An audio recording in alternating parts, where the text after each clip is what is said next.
بسم اللہ الرحمن الرحیم۔ السلام علیکم۔ امید کرتی ہوں آپ سب خیریت سے ہوں گے۔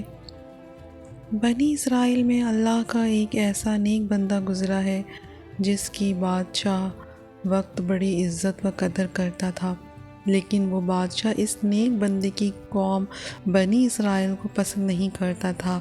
آخر اس نے ایک بار بنی اسرائیل پر چڑھائی کی اور اس کے نتیجے میں بہت سے علماء وغیرہ کو قید کر لیا۔ اس کا ارادہ یہ تھا کہ تمام قیدیوں کو موت کے گھاٹ اتار دیا جائے، لیکن اس موقع پر بنی اسرائیل کا وہ نیک بزرگ بادشاہ کے پاس پہنچا اور بادشاہ سے کہا، اے حاکم وقت، اگر تو مجھے اچھا جانتا ہے اور دوست رکھتا ہے تو پھر میری قوم کے ان علماء اور دینی ہستیوں کو چھوڑ دے جنہیں تو موت کی سزا دینا چاہتا ہے، تو ان لوگوں کو میرے حوالے کر دے، کیونکہ یہ بے گناہ ہیں اور میں ان کا ضامن ہوں۔ جس وقت ان کا مقدمہ پیش ہوگا تو ان کی جگہ میں خود عدالت میں حاضری دوں گا۔ تب بادشاہ نے ان قیدیوں کو اس اللہ کے نیک بندے کے حوالے کر دیا جس نے قیدیوں کی بیڑیاں کاٹ کر انہیں رہا کر دیا۔ اس دن سے یہودیوں نے اس نیک بندے کا نام ذی الکفل یا ذو الکفل رکھ دیا۔ حضرت ذو الکفل اللہ کے نبی تھے۔ قرآن مجید میں اکثر جگہوں پر آپ کی طرف اشارہ کیا گیا ہے۔ کچھ لوگوں کا خیال ہے کہ آپ حضرت ایوب علیہ السلام کے بیٹے ہیں۔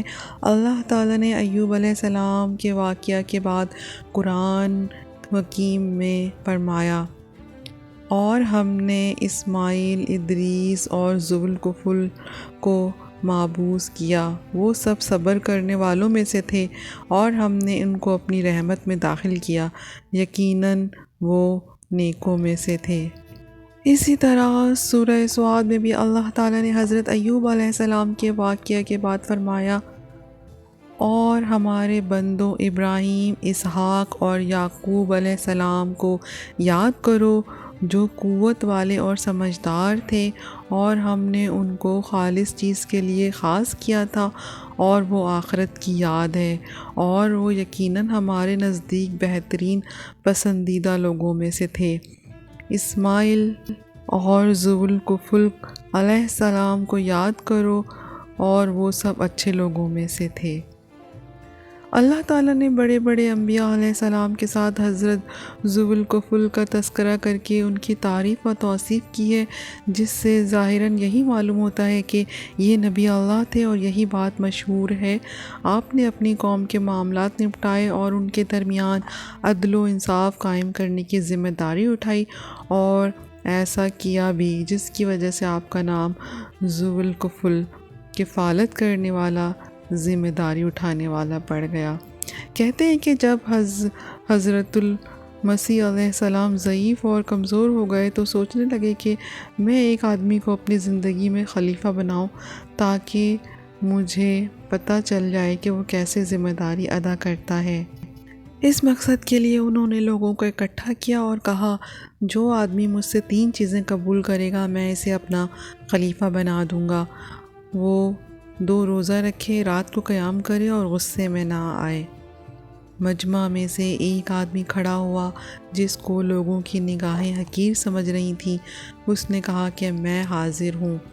آپ نے فرمایا کہ کیا تو دن کو روزہ رکھتا ہے، رات کو قیام کرتا اور کسی پر ناراض نہیں ہوتا؟ اس آدمی نے کہا، نہیں۔ اس دن آپ نے اس کو واپس بھیج دیا۔ اگلے 3 دن آپ نے پھر وہی سوال کیا تو سب لوگ خاموش رہے، صرف وہی شخص کھڑا ہوا اور کہنے لگا کہ میں حاضر ہوں۔ چنانچہ آپ نے اسے خلیفہ نامزد کر دیا۔ اس شخص کا نام حضرت ذو الکفل تھا۔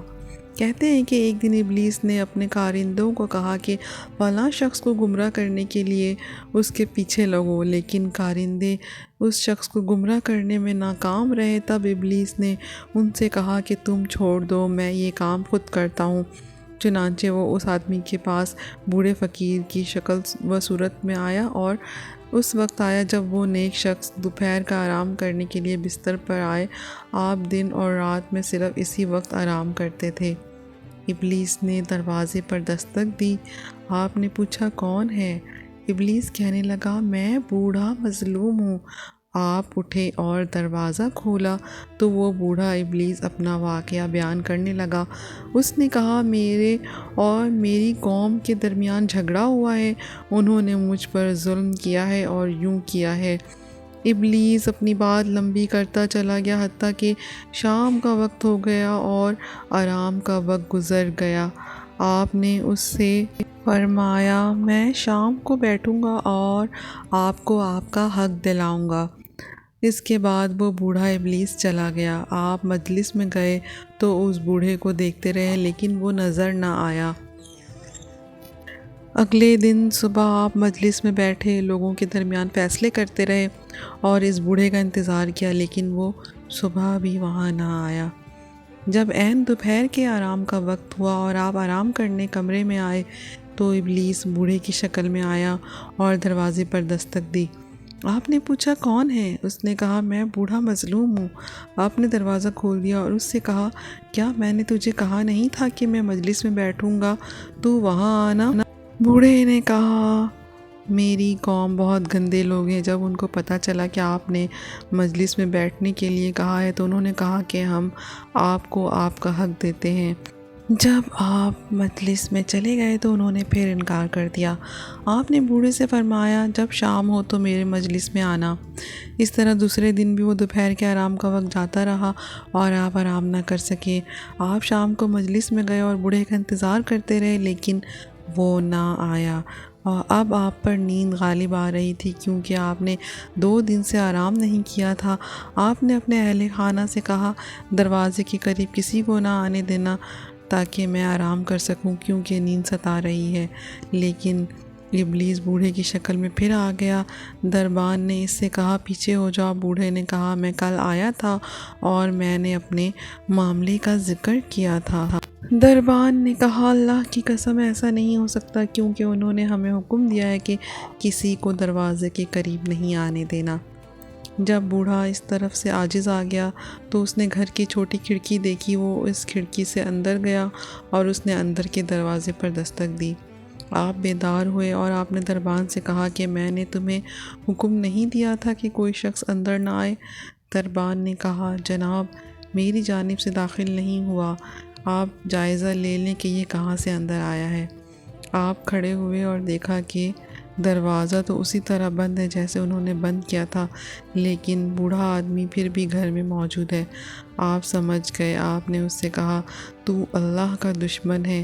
ابلیس بوڑھے نے کہا، ہاں، میں نے آپ کو غضبناک کرنے اور غصہ دلانے کی ہر طرح کوشش کی لیکن میں ناکام رہا۔